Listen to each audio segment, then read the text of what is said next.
tell you exactly what I ate, it was probably mahi mahi. I can tell you that meal set me back almost $200 with wine. All the usual things were memorable that usually comes with eating at a five-star restaurant. Sniffing the court, meal presentation, ambiance. What I will remember most was the busboy and his pitcher of water hunkered down in the corner watching me, watching the water level of my glass. We had five people that were assigned to our table. And it appeared to me that that busboy's only job was to look at my glass and make sure it never went empty. I felt so good after that meal that I tipped the waiter and his crew $100 on top of the almost $200 I had spent on food and wine. I worked for the state of California, and this was at the beginning of my career after college. So rich I was not. This was the first experience with outstanding customer service. How do I know it was outstanding? I know because it gave me the overwhelming desire to part with my money. That's how I know. Unfortunately, that experience for me was a little premature. This was the beginning of the lesson that I needed to learn in order to make sense of my world. The lesson is if your paradigm that you currently exist in, meaning how you see and interpret the world around you, is incongruous with your goals, then you have to shift your paradigm. To say it another way, when the student is ready, the teacher will appear. My current paradigm told me the reason why I tipped so well was because of how wonderful the presentation and ambiance was at that restaurant. It was many years later, after my paradigm had shifted, that I found out otherwise. Did you ever play the game in class where the teacher says something to the first student, and then by the time it got all the way around the room to the 30th student, what was said was completely different in meaning? Sometimes lessons learned are a little like that. Because that was many years ago from that experience in Oahu, my memory of it and the lesson I thought I had learned had changed quite a bit. The most important lesson being lost because of time. I was sitting in the back of that room in 2007 listening to Horst Schulze, CEO and founder of the Ritz-Carlton. This 5-foot German was yelling at the top of his lungs how every employee, including the maids, were allowed to spend up to $2,500 just to satisfy a client. How every employee, before their shift, studied 3 to 5 other company values as to keep them top of mind when dealing with customers. How customer service starts at the curb and continues throughout the entire stay of the client. How the basic room rate at their property in Europe is €1,000. And not only do people pay it, when they leave, they come back and bring friends with them to pay it next time. The memories of that experience in 1987 Honolulu came flooding back. I was remembering how the staff at that restaurant made me feel, how willing I was to part with my money because of that feeling, and more importantly, how many people since 1987 I had let down. Every person that had come to me for help was my chance, my opportunity to make the world a happier place. And I failed. I left that conference both broken, but at the same time, truly inspired. 5 months after that conference, my wife and I were attending an insurance industry Christmas party at the Four Seasons in Carlsbad, California. Even though money was not an issue at the time, because of experiencing a business bankruptcy in the late 90s and marrying a German wife, I had learned to become thrifty. So my intent during our 2-night stay was to leave there with as much of my money as possible. Boy, was I wrong. When I told the parking valet that I had been driving around for 15 minutes and I was unable to find self-parking, he said, "Sorry, we don't do that here. But let me make sure that your car is always nearby where it'll be safe." When I asked the agent at the counter, "Do you do anything special for travel agents?" she said, "Sorry, we don't do that here. But let me see what I can do." As she walked completely around the counter to present me with my room key, and she escorted us to the elevator, she said, "And by the way, I was able to give you a slight upgrade." Now, when we got to the room, I asked the head of it what the slight upgrade was, and it was, I could see a sliver of the ocean, just a sliver. But that sliver of ocean made me feel special. In the convenience store, the clerk asked my wife if we were enjoying our stay. My wife happened to mention that our room was a little cold. 5 minutes after we got back to our hotel room, there was a knock at the door, and it was the electrician. He said, "I hear you're having a problem with your thermostat." I looked at my wife looked at me, and she said, "Oh, that's fine. I can just, fix it." The electrician said, "Sorry, we don't do that here. But let me tell you what I'm going to do. I will take care of everything from the basement. That way, you won't have to worry about messing with that thermostat." This level of service continued for 2 days. And whereas the first day I had gone to the mall to eat as to not, incur a really large bill at the hotel, we never left that hotel again. In fact, we extended our stay for 2 days, paying the going weekend rate. I tipped so much and so often that at times the tip was close to the actual bill. I could not wait to give these people my money because of the way they made me feel. And that was a lesson. I could go on and on about the experience, about all the little things that made us feel like we could not do any harm and we could move mountains. You can go through having mediocre experience in life and relationships and successes. Sure, you can do that. But if you really want to take your life, work, and your business to the next level and beyond, the secret really is not a secret. It's just make people feel good.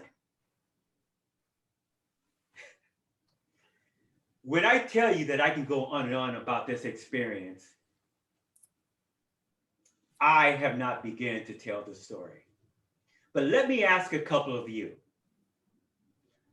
Molly, tell me about an experience that you had when you felt that you had outstanding customer service and why you felt that way.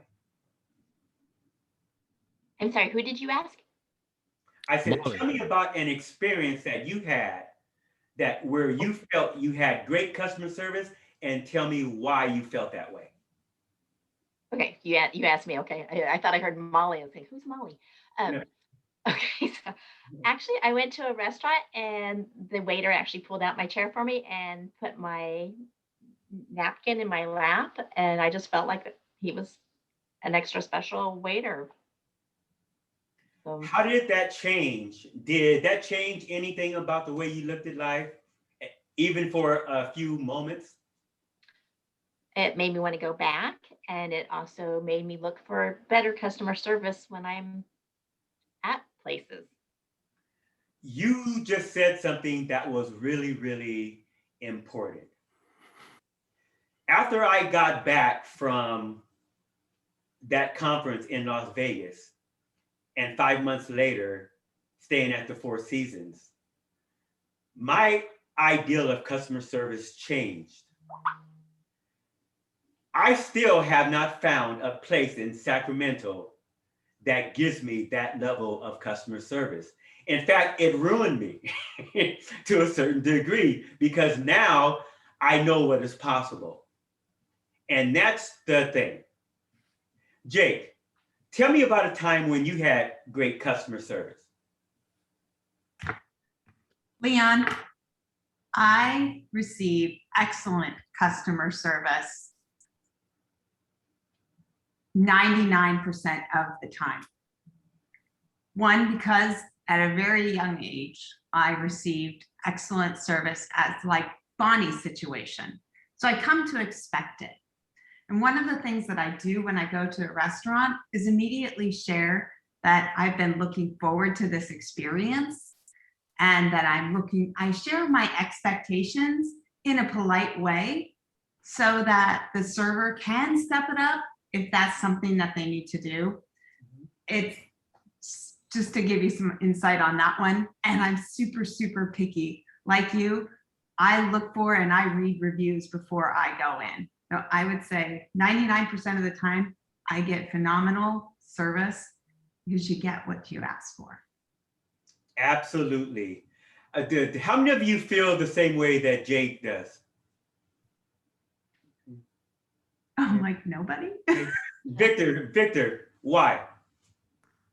Well, because I operate with a secret and I sort of have an expectation too. A long time ago, the word tip I discovered was an acronym and it means to ensure promptness. So when I go to a place, I actually start off giving a tip, just a minimal tip, right?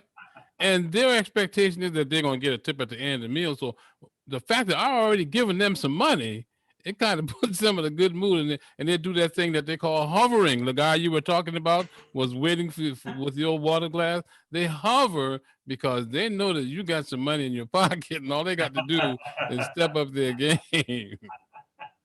Well, when you have those examples of great customer service, you find that every place that you go, you start looking for those examples. And you grade a place by whether or not they do these different things for you. But I love Jake and I love what you guys said about you get it because you expect it. And you get what you ask for in life. If you ask for bad customer service, chances are you're going to get it. If you think you're going to get bad customer service, believe me, you're going to get bad customer service. But that moment in Las Vegas, sitting at the back of the room, you got to understand that there are 3,000 other business owners in that room. And I'm sitting at the very back. And as far as I know, I'm the only one in tears. I was in tears. I could not believe that. I looked around and nobody else was crying. Nobody else was emotional. Why am I so emotional? I'm just sobbing down here because realizing how much I had missed, and how little I understood about why I felt I had great customer service. And it was strictly because of the paradigm that I existed in. Now, shifting your paradigm is yet another talk. And in fact, many talks, and I will be talking about that, but not today.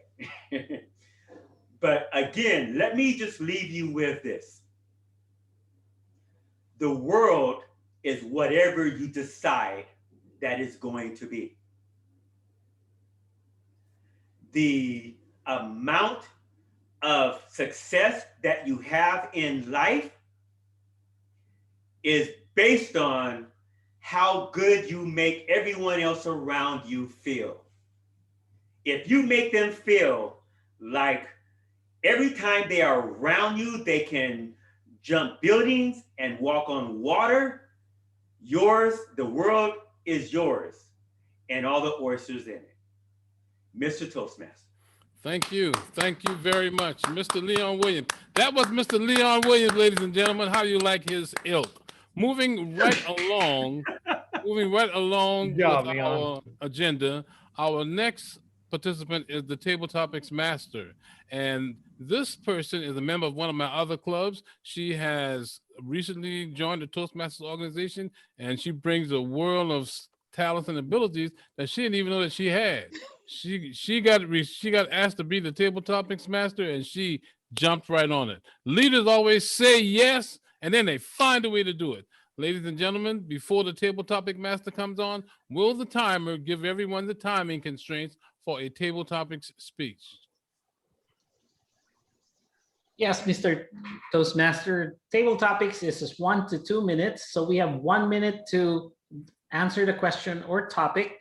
And 1 minute, I'll show the green, and at 1.5, I'll show the yellow, and at 2 minutes, I'll show the red, and which means you have 30 seconds to zip.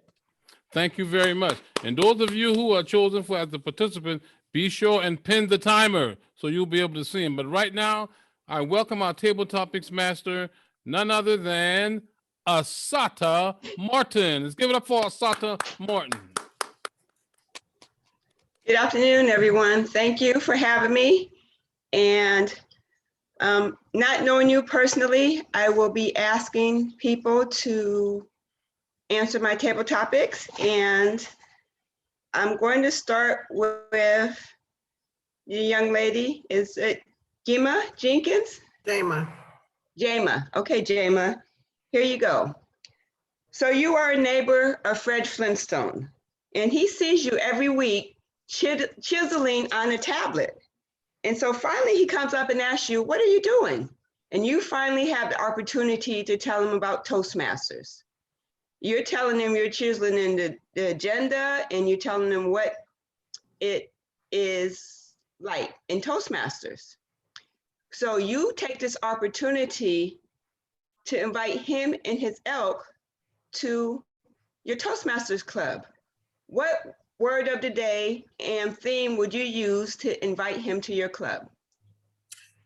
I would tell him to bring him and all of his ilks over to the next Toastmasters meeting to see it for himself, because I'm unable to really explain it in the right way, and he'd have to see it to believe it.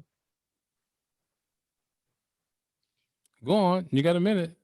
I'm supposed to keep talking. Oh, well, I would explain as much as I could, which is a group of people getting together to improve themselves as speakers and leaders, and they're given the opportunity to share, bring new topics, learn new words, learn to present themselves, and exchange with everybody all across the globe nowadays with the internet. Oh, you said a chisel and a pad. I'm not sure about that part. I'd have to make a few more pads, but I would suggest that he come by and see for himself. Thank you so much. I appreciate that. All right. Dina McCoy, are you ready? Are you raising your hand? Okay, here you go. This is for you. So you have this ilk friend that you have taken under your wings, and they're kind of trifling, but you have agreed to mentor them, and they keep calling you saying, I need to talk to you. I need to talk to you. I have a question for you. And you've put them off until Sunday. Sunday they meet and they say, I need a letter of reference. And you know this person has talent, but personality-wise, you're not really sure they are appropriate. Now, you've kind of went to the wire, so this person doesn't have time to ask another person to do a letter of reference. What would you do?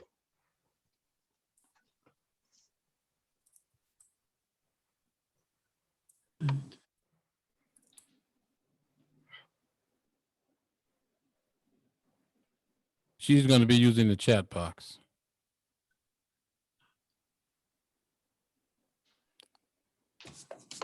I figured she was typing. Okay.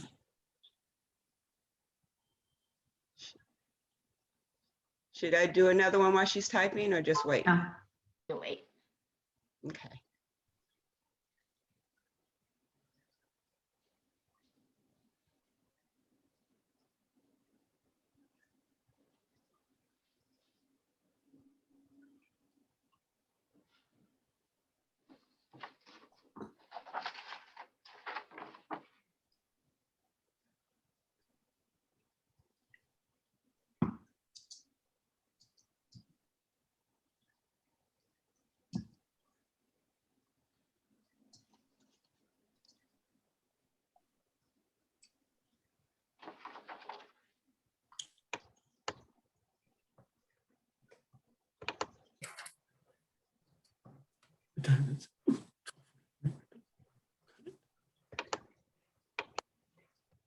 Green.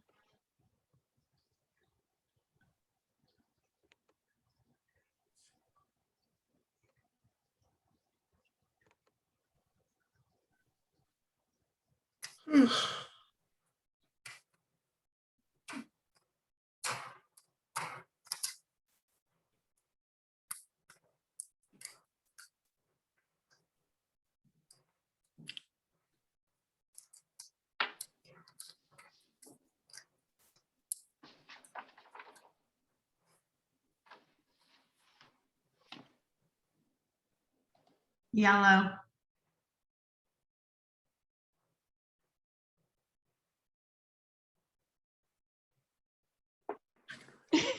And there you go. So she says, my friend tell me that, oh, hold on, my friend tell me that, no, not right to speak, and I tell him to stop now. You got time for one more. Oh, do I? Yeah, just one Okay. more. Okay, so one more. I'm gonna make this from Mr. Michael Cohen. And through all of your life's twists and turns, who has been there for you? Thank you for that. Who's been for me? Who's been there for me? Probably my mother. I've gone through a lot of trials in my life. I don't really need to go through all of them. Actually, that's going to be a speech in and of itself one day. But as I've gone through my life, my mother has always been there. Even when things got really bad, she called me her hero more than once. She's gathered resources and people to help me when I needed it, whether I asked for the help or not. My mother has been more than just my mother. She's been my friend. She's been my mentor. My mother and all her ilk have helped me a great deal in my lifetime. She's helped me with financial resources. She's helped me get medical assistance when I needed it, therapy, driving lessons. I can't go through all the ways that she's been of help to me. Thank you. All right, thank you for the Table Topics participants, and thank you for allowing me to be a Table Topic master today. Thank you very much, Asata. Mr. Timer, everybody qualified time-wise? Everybody except Jema. Jema was short of 5 seconds. Otherwise, the others were within time. Okay, and word of the day. Did everyone use the word of the day, Madame Grammarian? Everyone except Jema. I didn't see it. Well, Jema, I'm afraid you. Oh, no, I'm sorry. No. No. Jema did. Deanna. Everyone Okay. except Deanna. Jema Okay, used so- it properly. Do we have an awards master that's gonna be, yeah, you're gonna take care of that later, Daniel? Yes. Okay, fantastic. Moving on to the next portion of our meeting, we are going to move into the evaluative phase of our meeting. So will the general evaluator, Amrik Kima, please take over the meeting.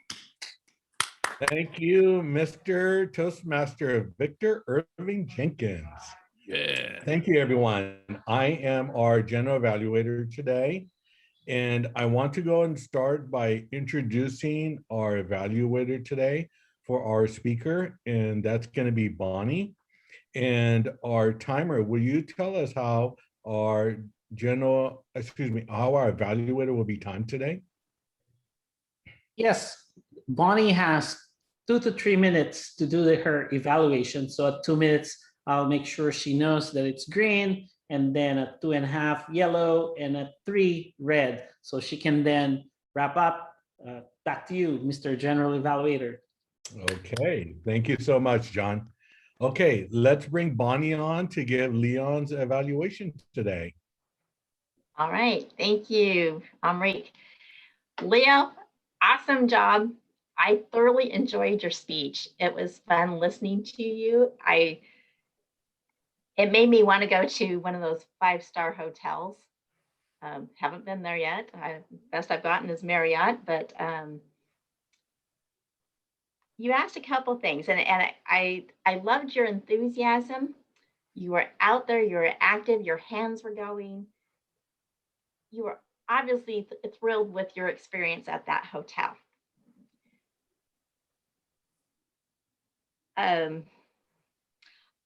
What I wanted to just talk about a little bit about, I didn't see you using notes. So I'm not sure, it seems like you're looking down a little bit, but you still had really good eye contact.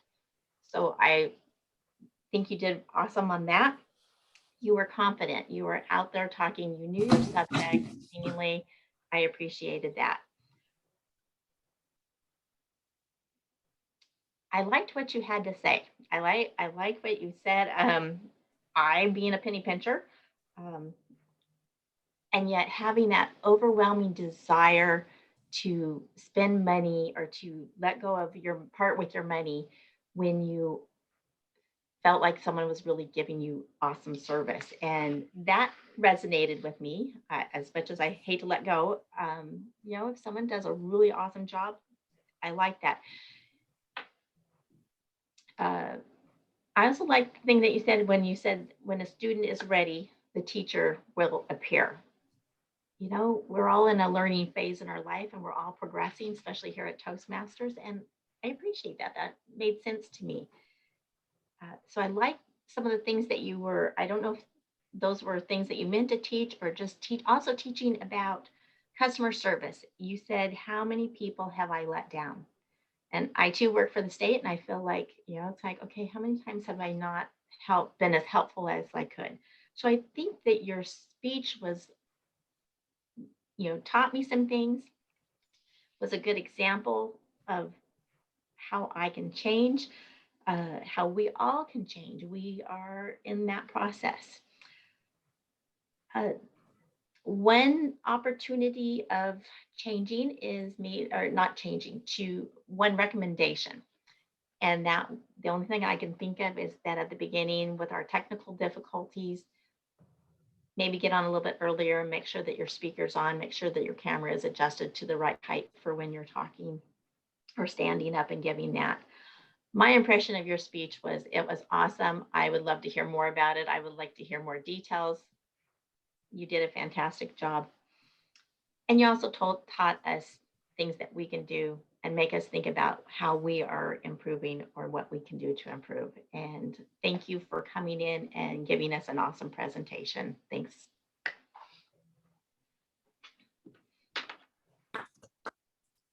Thank you, Bonnie, for that fantastic evaluation. And right now, could we get a timer's report from our timer? Yeah, Rick, she was within time, 3:08. Awesome. Fantastic. Thank you, John. And also a grammarian's report from Jake, please. Thank you.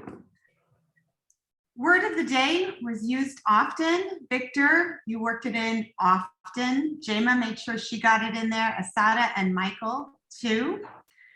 Leon, I really appreciated hearing, when the student is ready, the teacher will appear. I wrote that down. I heard I was remembering, and I think I was reminded would flow better. I was impressed by the number of times when you caught yourself mid-stutter or even pre-stutter, and you were a smooth talker today. Isada, And an You're starting many sentences this way, so be aware of that. Gemma, once, twice, and you too use and at the beginning of a sentence. A period and then beginning the next sentence will work just fine for those of you that do that, including Amrik. I noticed when people use and, they were probably interrupted a lot as a child. But you're a big boy now, and I promise I won't interrupt you. Let's try and take away some of those ands, pause, and begin your next sentence without it. I do appreciate the fact that you use the word fantastic and more descriptive words, Amrik, rather than great. Bonnie, was your favorite word today, as well as I. However, you did something beautifully, and that is you managed to use an idiom and back it up with somewhat of a description. The idiom was penny pincher. In a global environment, that can be confusing to people. Americans get that, but others might not. So when you followed it up with holding my wallet close or my money tight, it made sense. Well done. My fellow Toastmasters, it's been a pleasure to be your grammarian today, Mr. General Evaluator. Thank you so much, Jake, for your grammarian's report. My evaluation as the meeting as a whole, we were supposed to start at 12 and finish at 1 p.m. So we are right on time, which is really good. I want to also thank Leon. You did an amazing job. As you were talking, and it made me feel that I want to go to the Ritz too now, just to get that experience. It is totally amazing. The table topics were fantastic. You did a great job, Asista. Really appreciate it. Very thought-provoking, which I really liked. It was a fantastic job. And using Just our correction, theme of the day. it's Oh, sorry, pronounced go ahead. Asata. Asata. Okay, thank you for that correction, Asata. But we had a fun time today, and I really enjoyed being out here today as a Gen Evaluator, having to discuss the meeting as a whole. I'm trying to stop and really think about it, Jake, with my aunts to not say that. And I know it's always, and I said it again, it's work in progress. When I first started Toastmasters, I could say there was a lot of ahs and ums, and that part has gone away. Now I need to focus on the and. So I think we have a lot of issues with that too, but it's something that's always work in progress. Back to you, Mr. Toastmaster. Thank you very much. Thank you very much. All of our role players today, people of your ilk have a tendency to perform as though they are the example that others must follow. I, for one, appreciate that, and I'm glad that you're like that. For the moment, let's give a few seconds or so to the awards master to tell us what he has to say and show us what he wants to do. With the award master, Mr. Daniel Pisowski. Take it over. All right, here we go. Come on now. Oops. Let's go. Our best speaker. Why can't I get this? What the? Is. Hey. Wait a second. Where's the thing at the bottom? There. There it is. That was a close race. Best evaluator. Best speaker, Leon Williams. Best evaluator. Come on. What the? There we go. My mouse is sticking. Best evaluator, Bonnie Walsh. And, oh my God, best table topics. Let's hear for the best table topics. Michael Cohen, back to you, Mr. Toastmaster. Once again, thank everyone for your participation, and thank you for making this a memorable meeting. And looks like we're under the wire. I am going to relinquish control reluctantly to our president, Bonnie Walsh. Thank you, Victor. Thank you for filling in people that are awesome, that came in and stepped up and gave awesome, awesome table topic questions and Leon, I'm still just amazed at your speech. I want to go to the Ritz-Carlton too, but I want to do it on your tab.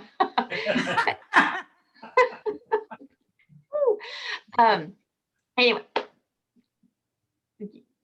And Omri, thank you for that, that we are all a work in progress. And even if we say and too many times, we are here at Tabletop or Toastmasters to learn to be better speakers. And of course, we are learning, and we learn by example, and we learn from great grammarian reports that really point out some things that just beyond how many ums and ands. And thank you for not counting all of those, Jay. Fun meeting everyone. I appreciate you being here. We end promptly at 1 if you would like to stick How about our around. visitors? Yes, we have a couple extra visitors. Of course, we have Leon and Asada. When I first saw your name, I thought John is always introducing people as a sister from another Mr. or something like that. I thought, is this a friend of his or just a name that he forgot the name? So anyway, Asada, thank you for coming. That was awesome. Michael and Roger, it's always a pleasure. And Carol, always a pleasure to have you, and look forward to hearing from each one of you as we go through our Toastmasters with, oops, another thing I'm supposed to avoid. Thank you all for showing up. We are out of here. It is 1 o'clock. I'll be here until everybody leaves. I'll be the last man standing because besides, Yeah. I don't get to see Jake anymore, so I might as well see her here. Yes, sorry, Victor's gonna be in charge. I'm leaving for another meeting. Okay, thanks, Bonnie. Okay. Bye, Bye, everybody. See Bonnie. you Well next week. done. Good Well night. done. Hey, Asada, everybody. unmute Yeah. yourself. Tell us about your first time here at River City.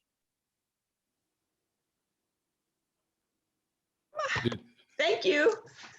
I actually think I visited River City before I joined before I joined Power Talkers a while back, and it was enjoy. So there's my hands.